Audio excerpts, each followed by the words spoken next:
सांसद बनने के बाद में आप जो है काफ़ी टाइम बाद बिलारी पहुंची हैं अपने भाई नाहिद हसन जी के साथ, तो आपको कैसा लग रहा है बिलारी आके? आपको बहुत अच्छा लग रहा है। हमारे बड़े भाई यहाँ से विधायक हैं फ़हीम भाई, इनके साथ हम यहाँ पर घूमे और बहुत अच्छा लगा सभी लोगों से मिलकर।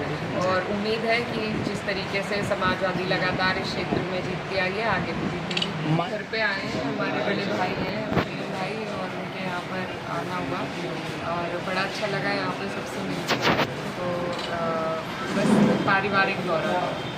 जी, पश्चिमी उत्तर प्रदेश यूपी की राजनीति के लिए बड़ा अहम इलाका माना जाता है और आप समाजवादी पार्टी के एमपी हैं और चूँकि रालोद और भाजपा गठबंधन है, तो आगामी विधानसभा चुनाव में पश्चिम यूपी में क्या तस्वीर रहेगी, क्या हालात रहेंगे आपकी पार्टी के? जिस तरीके से पार्टी की परफॉर्मेंस 2024 के लोकसभा चुनाव में रही, हमें उम्मीद है उसी तरीके से हम 27 में भी समाजवादी पार्टी अपना परचम लहराएगी, गठबंधन मजबूत रहेगा और इंशाल्लाह हम जीतेंगे 27 का चुनाव। सांसद जी, महिला सशक्तिकरण पर आप क्या कहना चाहिए? जैसे आप सांसद हुई और कहीं ना कहीं आपने अपने तौर पे महिलाओं की आवाज़ को बुलंद किया, क्या लगता है भविष्य में भी ऐसी चीज़ें बढ़ेंगी? जी बिल्कुल, हमारी कोशिश है कि ज़्यादा से ज़्यादा महिलाएं आएँ। एक जो 33% इन्होंने रिजर्वेशन का बिल पास किया है, वो धरातल पर उतरना बेहद ज़रूरी है, क्योंकि हमें लीडरशिप देने की ज़रूरत है महिलाओं को कि वो अपनी आवाज़ खुद उठा सकें। अब वो वक्त चला गया कि उनकी आवाज़ कोई और उठाए, तो हमारी यही सरकार से मांग है कि जो उन्होंने कानून पास किया है उसको धरातल पर उतारे, जल्द से जल्द उसे इम्प्लीमेंट करें। 2027 को लेकर के राजनीतिक भूमिका और बताइए अपनी। 2027 के लिए पीडीए मजबूत है, समाजवादी पार्टी मजबूत है। हमारा पूरा समाजवादी परिवार इंतज़ार कर रहा है कि चुनाव के दिन जैसे जैसे नज़दीक आएंगे, सब लोग हिम्मत और हौसले के साथ चुनाव लड़ेंगे। और इस बार हमें पूरी उम्मीद है कि 27 में समाजवादी पार्टी सरकार बनाएगी। आप सांसद लोकसभा हैं, तो माननीय देश के प्रधानमंत्री साहब के बारे में क्या कहना चाहेंगे, उनकी नीतियों के बारे में, कारकर्दगी के बारे में?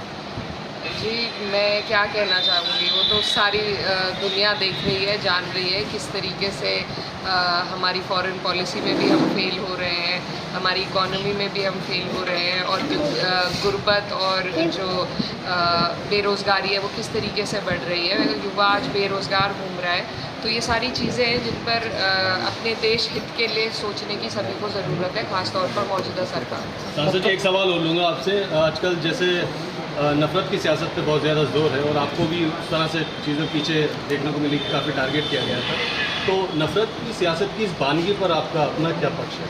देखिए, ये दस्तूर ऊपर से चलता है और सरकार के ज़रिए से, उनके सहारे से ये दस्तूर चलाया जा रहा है, और ये बहुत अफसोसजनक है। हमारे लिए दिल दुखता है कि वो जो हमारा हिंदुस्तान हुआ करता था आज से 10-15 साल पहले, आज हालात इतने बदल गए हैं कि पड़ोसी से नाराज़ है, नफ़रत की भावनाएं लेके लोग जी रहे हैं। तो ये इसमें कहीं ना कहीं जो सोसाइटी पर जो प्रभाव पड़ता है सरकार की पॉलिसीज़ का, उनकी नीयत का, वो देखने को मिल रहा है। और माइनॉरिटी वर्ग को लेकर उत्तर प्रदेश सरकार की पॉलिसी और नीति और रवैये के बारे में आप क्या कहना चाहेंगी?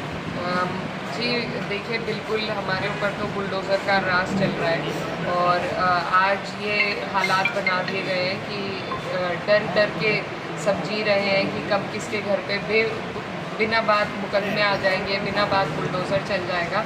तो जिस देश के हालात ऐसे हो जाते हैं कि वहाँ की माइनॉरिटी को इतना दबाया जाता है, वो देश तरक्की नहीं कर पाता। ये हिस्ट्री में भी साबित है। तो हमें उम्मीद है कि सभी लोग जो हमारे देश में जी रहे हैं, उनको हिम्मत, हौसले और डिग्निटी के साथ जीने का मौका दे ये सरकार, और नहीं तो ऐसी सरकार को हम बदलें। बिलारी की जनता को आप क्या संदेश देना चाहेंगे, आप यहाँ आज यहाँ आई हैं? मेरा यही संदेश है कि जिस तरीके से अमन भाईचारे के साथ देश के लोगों को जीना चाहिए, यहाँ के लोग उस तरीके से अपने भाईचारे को कायम रखें, आगे बढ़ें, और जैसे उन्होंने आज तक यहाँ पर समाजवादी का झंडा बुलंद रखा, आगे भी बुलंद रखें।